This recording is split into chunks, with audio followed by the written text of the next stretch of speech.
សួស្តីអ្នកទាំងអស់គ្នាថ្ងៃនេះគឺយើងនាំគ្នាមកមើលពីរបៀបធ្វើទឹកជ្រលក់ប្រហិតញ៉ាំជាមួយនឹងនំប៉័ងម្ដង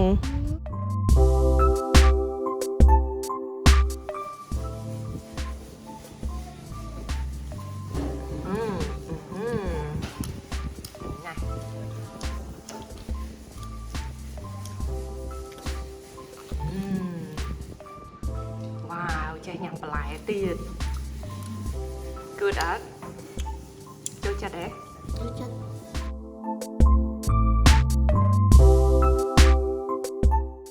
ជាដំបូងគឺយើងនាំគ្នាមកជ្រើសរើសសាច់ប្រហិតតាមការចូលចិត្តរៀងៗខ្លួនអញ្ចឹងនៅក្នុងនេះគឺខ្ញុំប្រើប្រហិតសាច់គោជាមួយនឹង hot dog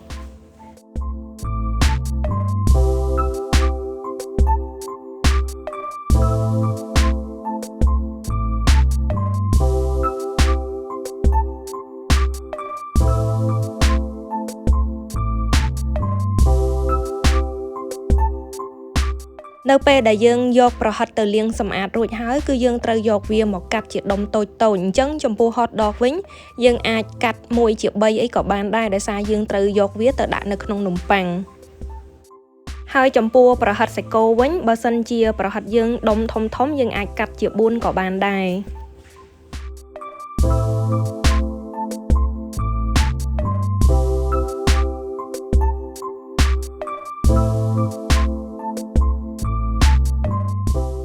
ហើយប្រហិតហ្នឹងគឺយើងតែងតែញ៉ាំវាជាមួយនឹងបន្លែអញ្ចឹងបន្លែដែលត្រូវគ្នាបំផុតហ្នឹង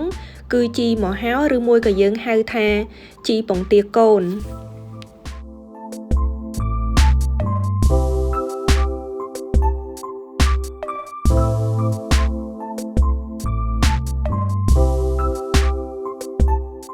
ហើយចំពោះការ៉ុតនេះវិញសម្រាប់អ្នកដែលចូលចិត្តគឺគាត់អាចដាក់បន្ថែមបានតែបើមិនចូលចិត្តទេមិនបាច់ដាក់ក៏បានដែរ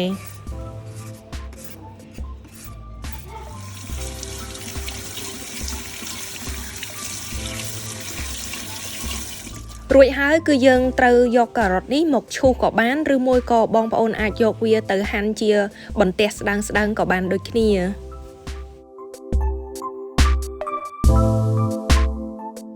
ហើយបន្លែដែលពេញនិយមបន្ទាប់ពីជីមហាវឬក៏ជីពងទាកូននេះគឺជាត្រសក់នេះឯង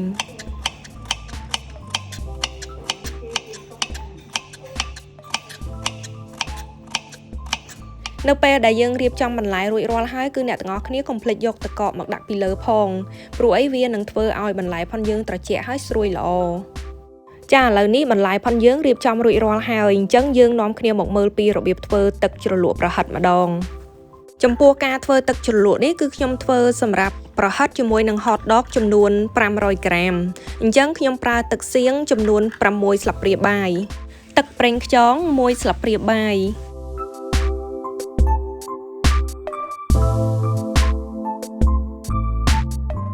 ហើយសម្រាប់ទឹកម្ទេសវិញគឺខ្ញុំប្រើចំនួនតែ2ស្លាបព្រាបាយទេហើយប្រសិនបើអ្នកទាំងអស់គ្នាចូលចិត្តហឹរគឺអាចដាក់លើសនឹងបានហើយកុំភ្លេចលាយជាមួយនឹងម្ទេសស្រស់ចិញ្ច្រាំផងចំពោះស្ករត្នោតវិញគឺ1ស្លាបព្រាបាយពេញចាឥឡូវនេះគឺយើងត្រៀមរួចរាល់អស់ហើយទាំងបន្លែទាំងប្រហិតនិងគ្រឿងផ្សំក្នុងការធ្វើទឹកជ្រលក់អញ្ចឹងយើងនាំគ្នាមកបំពងប្រហិតទាំងអស់គ្នា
ឥឡូវនេះប្រហិតផនយើងគឺរួចរាល់ហើយឬមួយក៏បងប្អូនអាចធ្វើទឹកជ្រលក់មុនបំពងប្រហិតក៏បានដូចគ្នា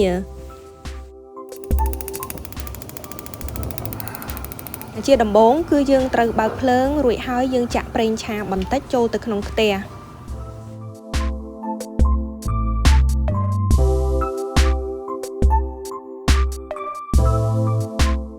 ពេលដែលប្រេងឆាផនយើងឡើងក្តៅហើយគឺយើងអាចដាក់ខ្ទឹមចិញ្ច្រាំសចូលបានហើយខ្ទឹមចិញ្ច្រាំសនេះគឺយើងប្រើចំនួន5កំពឹស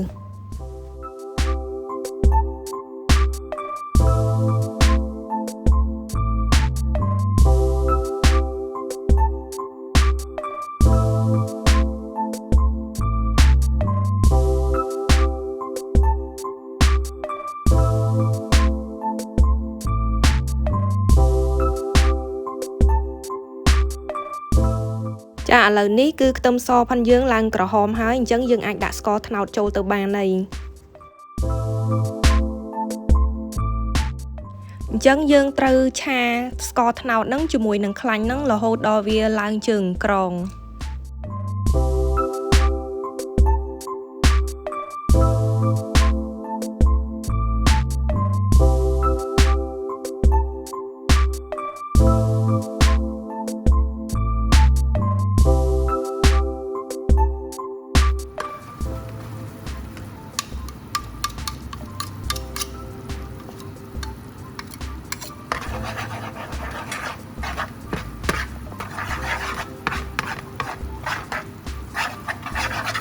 ចាឥឡូវនេះគឺយើងអាចដាក់គ្រឿងផ្សំរបស់យើងទាំងអស់ចូលទៅបានហើយ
ចានៅពេលដែលវាពុះហើយអញ្ចឹងវាជាការស្រេចហើយយើងអាចចាក់ចូលទៅក្នុងចានបាន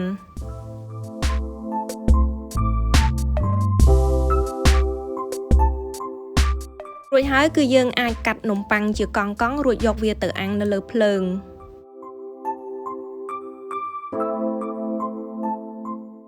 ចាឥឡូវនេះនំប៉័ងផនយើងគឺអាំងរួចរាល់ហើយអញ្ចឹងយើងគ្រាន់តែវះវាជា2រួចហើយយើងអាចលាបទឹកជ្រលក់ទៅមុនក៏បានឬមួយក៏យើងដាក់បន្លែតែម្ដងក៏បានប្រសិនបើអ្នកទាំងអស់គ្នាចូលចិត្តប្រៃអ្នកទាំងអស់គ្នាគួរតែលាបទឹកជ្រលក់នឹងជាមួយនឹងនំប៉័ងសិនរួចហើយចាំយើងដាក់បន្លែចូល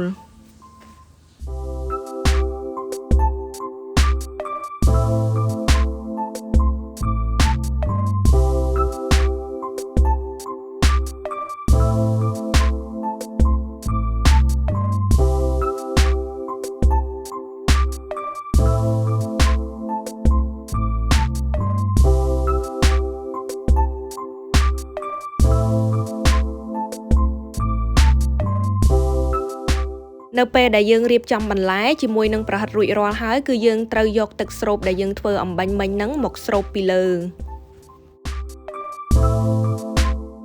ចាឥឡូវនេះប្រហិតនំប៉័ងផនយើងគឺរួចរាល់ហើយយើងអាចញ៉ាំវានៅពេលដែលវាក្តៅៗអញ្ចឹងគឺឆ្ងាញ់ខ្លាំងមែនតើ